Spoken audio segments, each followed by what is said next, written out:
আসসালামু আলাইকুম ওয়া রাহমাতুল্লাহ। ইন্নাল হামদুলিল্লাহ ওয়াসসালাতু ওয়াসসালামু আলা রাসূলিল্লাহ। বর্তমানে আমাদের সমাজে গীবত একটি সাধারণ বিষয়ে রূপান্তরিত হয়েছে, অথচ এটি একটি মহা কবিরা গুনাহ। কিন্তু আমরা সর্বদা এই মহা কবিরা গুনাহে লিপ্ত থাকি।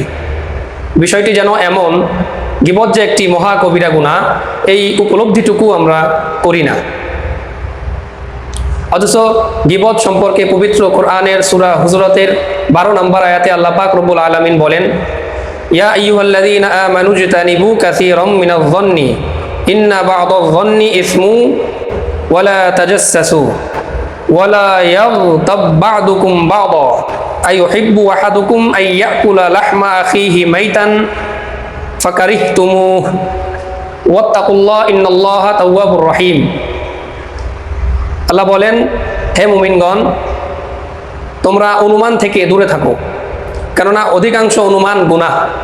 আর তোমরা একে অপরের গোপনীয় বিষয় সন্ধান করিও না এবং একে অপরের গীবত করো না। তোমাদের মধ্যে কেউ কি তার আপন মৃত ভাইয়ের গোশত খাওয়াটাকে কি পছন্দ করবে?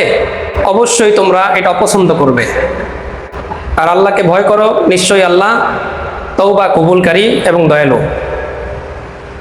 এই আয়াতে আল্লাহ পাক রব্বুল আলামিন গীবতকে আপন মৃত ভাইয়ের গোশত খাওয়ার সাথে তুলনা করা হয়েছে। শুধু মুমিন কেন, কোনো বেঈমানকেও যদি বলা হয় তুমি কি তোমার আপন মৃত ভাইয়ের গোশত খেতে পারবে, সেও এক বাক্যে এটাকে অস্বীকার করবে এবং খুব ঘৃণার সাথে বিষয়টাকে অস্বীকার করবে। অথচ এই আপন মৃত ভাইয়ের গোশত খাওয়ার মতো জঘন্যতম গুনাহ গীবতের গুনাহ, যেটার মধ্যে আমরা সর্বদা লিপ্ত থাকি। এ ব্যাপারে সহিহ মুসলিম শরীফে রাসূল কারীম সাল্লাল্লাহু আলাইহি ওয়াসাল্লাম বলেন, তুমি তোমার ভাই সম্পর্কে এমন কিছু বলো যা সে অপছন্দ করে, এটাই গীবত। সাহাবারা জিজ্ঞেস করলেন, ইয়া রাসূলুল্লাহ, যদি সে বিষয়টি সত্য হয়? রাসূল বললেন, বিষয়টি যদি সত্য হয় তাহলে তো গীবত, আর যদি মিথ্যা হয় তাহলে অপবাদ। আর গীবতের চাইতে অপবাদ দ্বিগুণ গুনাহের কাজ। সুনানে আবু দাউদ শরীফের এক হাদিসে রাসূল সাল্লাল্লাহু আলাইহি ওয়াসাল্লাম মিরাজের ঘটনা বর্ণনা করতে গিয়ে বলেন, আমি মিরাজের রজনীতে এমন লোকের পাশ দিয়ে গিয়েছি যারা তাদের নিজ হাতের নখ দ্বারা চেহারাকে এবং বুককে আঁচড়াচ্ছিল। আমি জিব্রাইলকে জিজ্ঞাসা করলাম, হে জিব্রাইল, এরা কারা? জিব্রাইল বললেন, ইয়া রাসূলুল্লাহ, এরা হচ্ছে আপনার ওই সমস্ত উম্মত যারা মানুষের গীবত করত এবং মানুষের সম্মান নষ্ট করত। সহিহ মুসলিম শরীফের আরও এক হাদিসে রাসূল সাল্লাল্লাহু আলাইহি ওয়াসাল্লাম বলেন, কিয়ামতের দিন এমন কিছু মানুষ উঠবে যাদের নামাজ, রোজা, হজ, যাকাত সব কিছুর আমল থাকা সত্ত্বেও তারা জান্নাতে যেতে পারবে না, কেননা তারা দুনিয়াতে কাউকে গালি দিয়েছে এবং কাউকে অপবাদ দিয়েছে। তখন আল্লাহ পাক তাদের নেক আমল, তার নেক আমল যাদেরকে সে অপবাদ দিয়েছিল, গালি দিয়েছিল, তাদের মাঝে বন্টন করে দেওয়া হবে। আর যদি নেক আমল শেষ হয়ে যায়, তখন যাদেরকে সে দুনিয়াতে অপবাদ দিয়েছিল, গালি দিয়েছিল, তাদের গুনাহের বোঝা ওই ব্যক্তির উপরে চাপানো হবে এবং তাকে জাহান্নামে নিক্ষেপ করা হবে। নাউজুবিল্লাহ। ইসলামে গীবত একটি নিকৃষ্টতম কাজ হিসেবে উপস্থাপন করা হয়েছে এবং কঠোরভাবে এটাকে নিষেধ করা হয়েছে।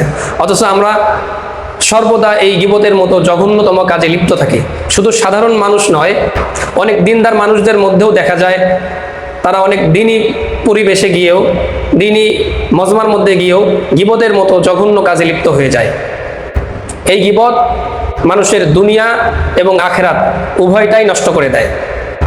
তার যাবত জীবনের সমস্ত আমল এই গীবত নষ্ট করে দেয়। তার কোনো আমল কাজে আসবে না যদি কোনো মানুষ গীবতের মতো অন্যায় জঘন্য কাজে লিপ্ত থাকে। এবার আসুন আমরা কিভাবে গীবত করা থেকে বেঁচে থাকতে পারি।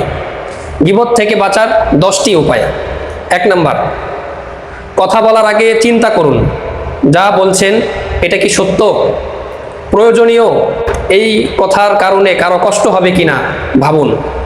2 নাম্বার, চুপ থাকা শিখুন, অপ্রয়োজনীয় কথা কম বলুন, নীরবতা অনেক গুনাহ থেকে বাঁচায়।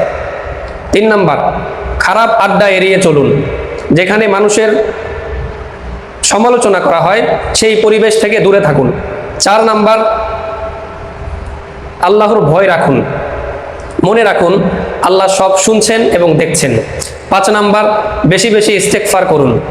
ইস্তেগফার পড়লে অন্তর পরিষ্কার হয় এবং গুনাহ কমে। 6 নাম্বার, নিজের দোষ নিয়ে ভাবুন, অন্যের দোষ খোঁজার আগে নিজের ভুলগুলো ঠিক করার চেষ্টা করুন। 7 নাম্বার, কেউ গীবত করলে বাধা দিন, বিনয়ের সাথে বলুন এভাবে বলা ঠিক না, আর না পারলে অন্তত সেই জায়গা থেকে সরে যান, ওই পরিবেশটা ছেড়ে দিন।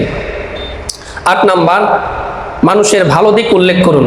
প্রতিটা মানুষের মধ্যেই আল্লাহ পাক কিছু না কিছু ভালো গুণ দিয়েছে, তো আমরা মানুষের যদি ভালো গুণ চর্চা করি, ভালো গুণ নিয়ে আলোচনা করি, তাহলে আর মানুষের খারাপ গুণ, মানুষের গীবত করা হবে না, মানুষের দোষ ত্রুটি চর্চা করা হবে না। সো আমরা মানুষের ভালো গুণ নিয়ে আলোচনা করব, যদি না পারি চুপ থাকবো। 9 নাম্বার, দুনিয়া ও আখিরাতের শাস্তি মনে রাখুন।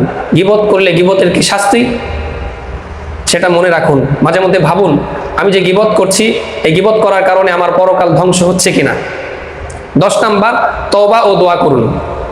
কেউ যদি এই 10টি উপায়, এই 10টি পদক্ষেপ গ্রহণ করে, তাহলে গীবত করার অভ্যাস থেকে সে বেঁচে থাকতে পারবে।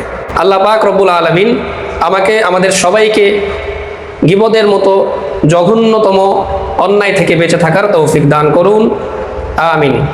আসসালামু আলাইকুম ওয়া রাহমাতুল্লাহ।